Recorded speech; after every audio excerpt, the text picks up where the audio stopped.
What's up, everybody? This is Jimmy at Direct Truck and Auto Repair. Here again, talking to the camera, talking to myself. Still can't get used to this, but either way, I'm just trying to make another video just to see if maybe I can help somebody out. Let's talk about installing battery cables today. Check this out. Right here.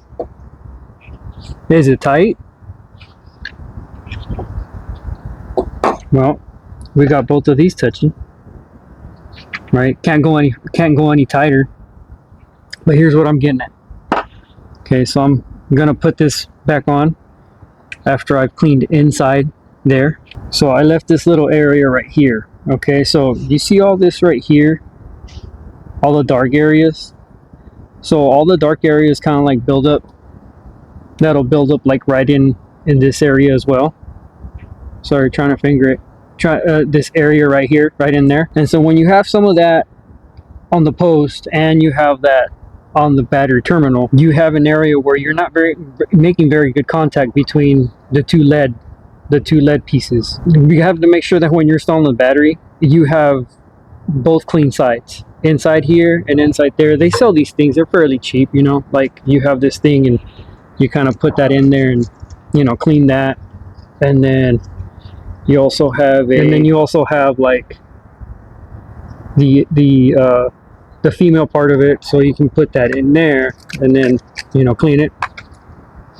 But what I see with, especially with these Dodges, is they always have issues that have to do with batteries. And if you get the little lightning bolt or something like that, you know, on the dash and all that, usually they have battery issues. Like, see this one right here, this negative cable is like completely tightened up.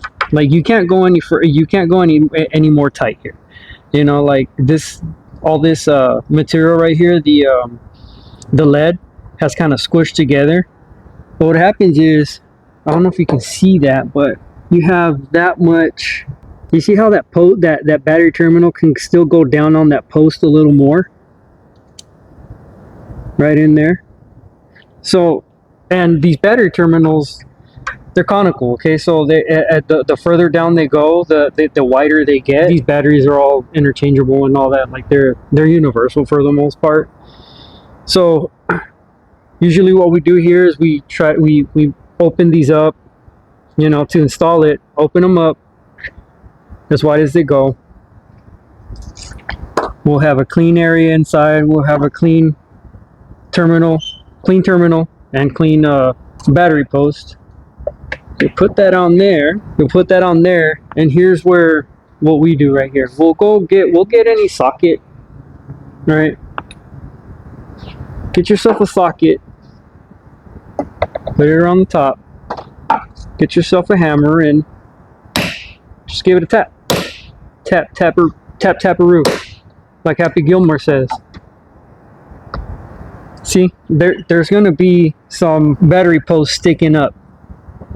So now when you go to tighten it, you're going to be tightening up against the post. If you get these to meet on the terminals, it'll be nice and tight around the post because you have it grabbing all the way at the bottom versus like this right here.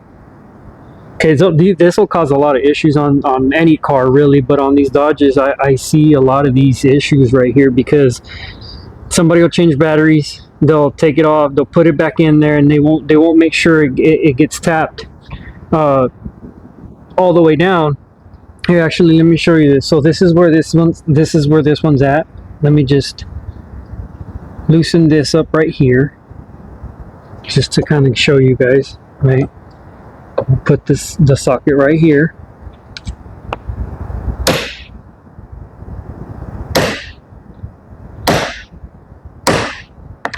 Okay, you guys hear the change when I hit it? So now you see that thing's all the way seated. That terminal is all the way seated, all the way to the bottom. There's no room left to go any further down.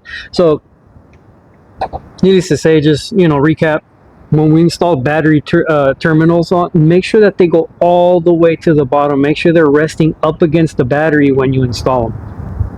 And that's not coming off. All right, that's nice and tight. That's not spinning. All right, and that's all the way down. See, you can even have you have a little bit of a stud sticking up. So I'm just going to put a little anti-corrosion spray or even just a drop of oil right in there, so I can make a really good make a good seal. Because what happens, a lot of these batteries, they'll leak in between the plastic and the stud. It'll leak acid right there when they get hot.